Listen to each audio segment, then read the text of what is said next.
What is the worst possible outcome for UFC 322? I'm talking injuries, robberies, just absolute chaos. Imagine a world where Leon Edwards runs away from Carlos Prates for 15 straight minutes and wins a robbery decision.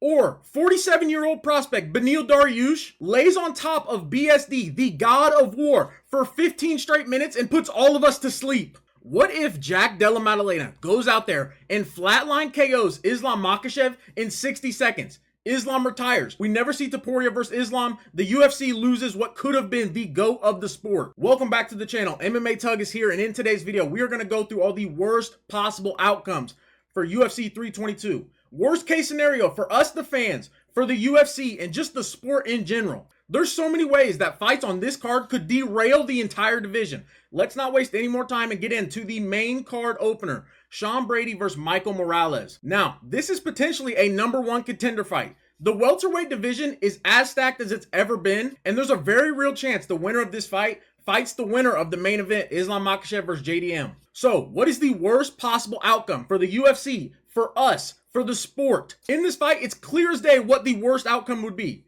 A snooze fest. Now, how do we get there? Who's going to be the snoozer in the fight? There's two ways this could happen. One, which I believe is more likely, Sean Brady goes out there and puts on a classic Bilal Muhammad clinic. Get on top of you, do absolutely nothing, present no danger for 15 straight minutes, show your opponent that you do not want to hurt them and you do not want to finish the fight. That's probably the most likely worst case scenario. Sean Brady, we know he wants to shoot takedowns and pull this fight to the ground. Michael Morales has shown he has skills on the ground, but it's never really been tested. Way number two, if Michael Morales is able to stuff the takedowns and this fight just becomes a sloppy, gross, two terrible fighters slugging it out fight.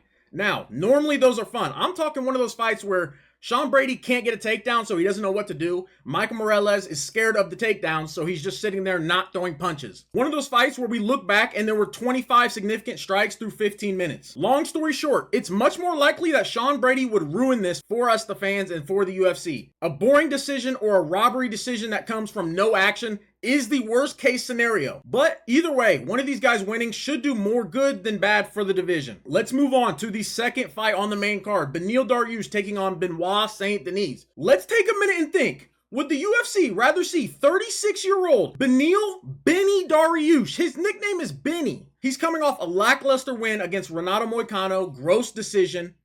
Would they rather see him win or the 29-year-old former Special Forces fighter whose nickname is the God of War? Not to mention, he's coming off a dominant win over a fighting nerd. Mauricio Huffy, he dominated, submitted easily. He just got his hype back after the loss against Dustin Poirier. He's coming back up, and now he gets an old Beneil Dariush. What's the worst case scenario for us, for the UFC, and for the sport? As far as what the UFC wants and what we want to see, this fight has massive stakes. There's a lot at risk here.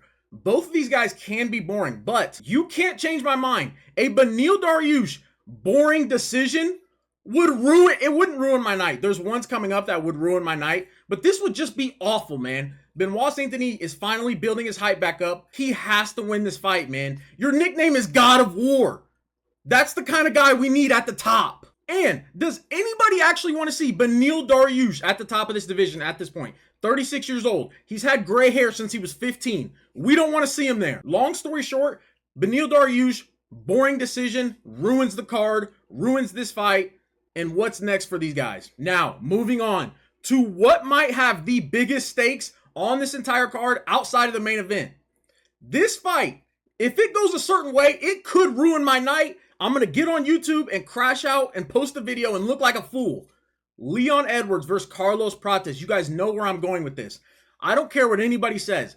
If this fight goes a certain way, my night is ruined, the card is ruined, the UFC is ruined. Leon Edwards fans, cover your ears for a minute. I'm sorry. The worst case scenario for this fight, for the UFC, for us, the fans, the sport, if Leon Edwards wins in any fashion, that's the worst case scenario. Get this guy out. Leon Edwards was fun for a minute. He had a cool KO head kick win. Great moment. You got to put it out of fire, Leon. That was great. He's over with, though. He's looked horrible, and he just got dominated by Sean Brady. Now, there's two different ways that this could end up being a terrible fight.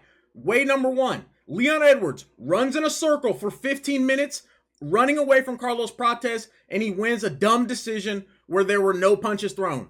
A Leon Edwards classic. If that is how this fight goes, I will jump through my TV and fight Leon myself. I would get viciously KO'd, but that's not the point. Way number 2. This is probably even worse. This is worse. 100% worse. If Leon Edwards goes out there, shoots a takedown, and lays on Carlos Prates for 15 minutes, if that's how this fight happens, laying on Prates for 15 minutes after Sean Brady dominated him on the ground, just scrap the division, scrap everybody outside of the top 3 fighters. I don't want to see any of them. And matter of fact, shut down the Fighting Nerds gym if that happens. If Carlos Prates gets laid on for 15 minutes and loses, shut down the Fighting Nerds gym. All of it. With that being said, I'm not going to give my official predictions for these fights. My full card breakdown will be posted in the next day or 2. And then my 3 favorite picks on the entire card will also be posted on YouTube.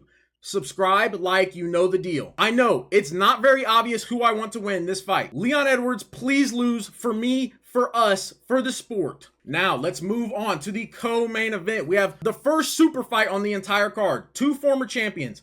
Valentina Shevchenko taking on Weili Zhang. This fight is good for the sport and for their divisions because this is the GOAT of strawweight versus the GOAT of flyweight. Simple as that. Now, there is still an outcome that's pretty awful for the sport. And comment down below who you want to see win this fight, because here's the thing. I want Weili Zhang to win the fight, but if she were to lose, if she gets dominated, it kind of just makes the women's strawweight division look awful. That title fight, Verna Jandiroba versus Mackenzie Dern that just took place, terrible.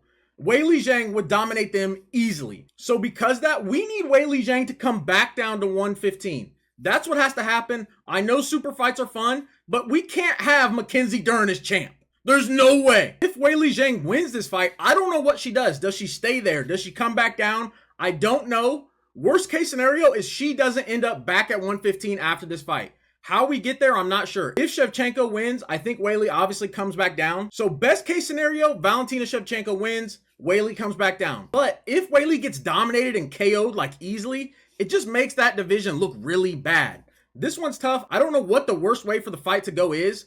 All I know is we need Weili Zhang back in her division. Valentina Shevchenko, just stay where you're at and do what you've done for 35 years. That's enough of that. Let's get to the main event where everything's on the line. The fate of the UFC is in Della Maddalena and Islam Makhachev's hands. People are underestimating how much is at stake here. Before my time here on planet Earth is said and done, I have to see Ilia Topuria versus Islam Makhachev. That's non-negotiable. So how do we get that to happen? I don't even know how I want this fight to go so that happens. If Islam Makhachev wins, he beats Della Maddalena, he's not coming back to 155. Therefore, Ilia either moves up to 170 to fight him, or we don't get that fight. What I'll say is Ilia moving up to 170 and beating Islam, cinema. That would be so sick. I don't know if it would happen, but my gut tells me it would. Worst case scenario for this fight, Della Maddalena, with all due respect, he comes out there and flatlines Islam Makhachev. It's over.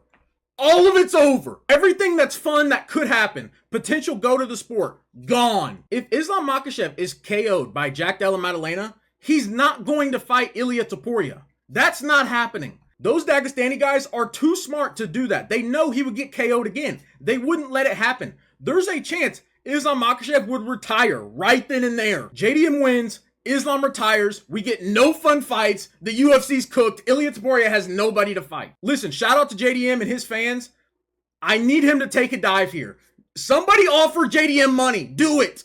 We won't tell on you. If you enjoyed this video, man, like, comment, subscribe. Let me know if I should do this for every card or every pay-per-view, if this should become a series. Full card predictions are coming out tomorrow or the next day. 3 favorite picks is coming out the day after that. I'm locked in. Like, comment, subscribe. Let's go.